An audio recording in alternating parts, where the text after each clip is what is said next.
మొన్నటిదాకా బెంగాల్ వెళ్ళి మమతా బెనర్జీ భారతీయ జనతా పార్టీ ఒక్కటే వీళ్ళిద్దరూ కలిసి కుట్రే అని ఒకవైపున, మమతా బెనర్జీ చేసిన తప్పుడు పనుల వలనే బీజేపీ పుంజుకుందని మరొక వైపున రాహుల్ గాంధీ ఉపన్యాసాలు ఇచ్చుకొచ్చాడు. అసలు సుదీర్ఘంగా 15 సంవత్సరాల క్రితం కాంగ్రెస్ పార్టీని నాశనం చేసినే తృణమూల్ కాంగ్రెస్ పెట్టుకొచ్చింది మమతా బెనర్జీ. కాంగ్రెస్ని తిట్టింది తిట్టకుండా తిట్టినే అధికారంలోకి వచ్చింది. మొన్నటిసారి మాత్రం భారతీయ జనతా పార్టీ ప్రతిపక్షంలోకి వచ్చాక బీజేపీని టార్గెట్ చేయడం ప్రారంభించింది.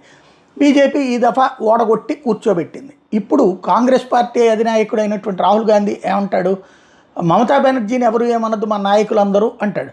కాంగ్రెస్ కార్యాలయాలు ఆవిడ లాక్కుంది, కమ్యూనిస్ట్ కార్యాలయాలు ఆవిడ లాక్కుంది, అరాచకం చేసింది ఇన్ని రోజుల నుంచి.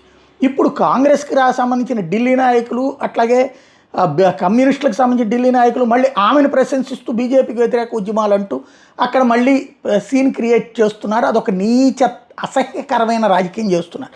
ఇదే సందర్భంలో ఇప్పుడు మిత్రపక్షాల అవసరం వచ్చింది, కూటమి అవసరం వచ్చింది మమతా బెనర్జీకి. అర్జెంటుగా కాంగ్రెస్, సిపిఎం కూడా కలిసి మనం బెంగాల్లో ఒక అలయన్స్గా ఏర్పడదాం బీజేపీకి వ్యతిరేకంగా అంటూ పిలుపునిచ్చింది.